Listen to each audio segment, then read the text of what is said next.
Now let's talk about another algorithm design paradigm, divide and conquer. So first of all, let's talk about why we study divide and conquer. Divide and conquer is another powerful technique for algorithm design. It is powerful because sometimes divide and conquer algorithms can be more efficient than incremental approaches. Divide and conquer algorithms are recursive in nature, which means if you are familiar with recursive functions, you may find this paradigm is easy to understand. And also, divide and conquer algorithms can be analyzed using recurrences and the master method. This is a general method for analyzing the efficiency of divide and conquer algorithms. So if you are given a problem, you can easily think of a divide and conquer algorithm and estimate its efficiency.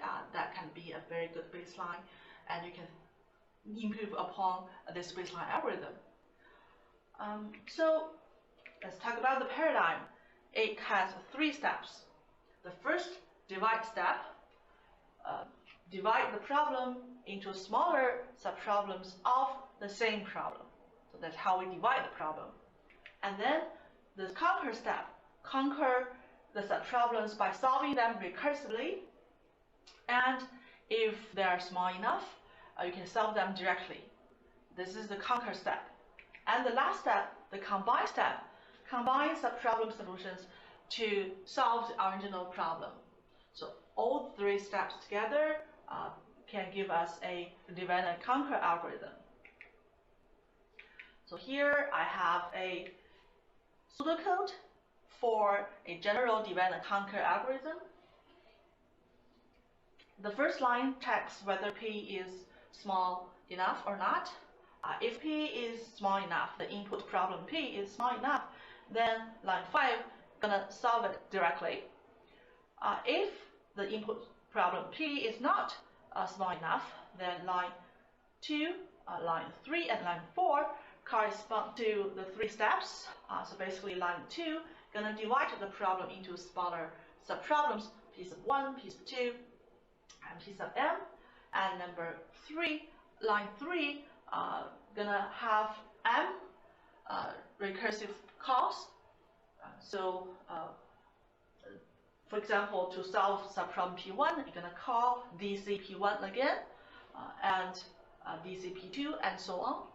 At the end, these m recursive calls are going to give you the solutions for these subproblems S1, S2, and S sub m. And line 4 combine these solutions S1, S2 to S sub m to become the solution S to the original problem, and then at the end return the solution, and this is the general pseudocode, a general divide and conquer pseudocode. As I mentioned, there is a general method to analyze the efficiency of this algorithm, and we do this by establishing a recurrence. You have learned recurrence from the combinatorics part, so you know the recurrence, the format of a recurrence. And in particular, in this case, let's write down the recurrence for this general divide and conquer algorithm.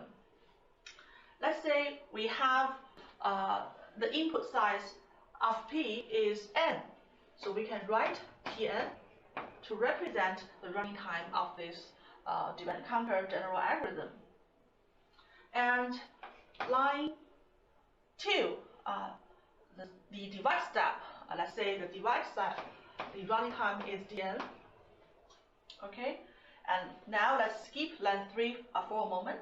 Line 4 is the combine step. So let's put Cn is the running time, is the complexity function for line 4.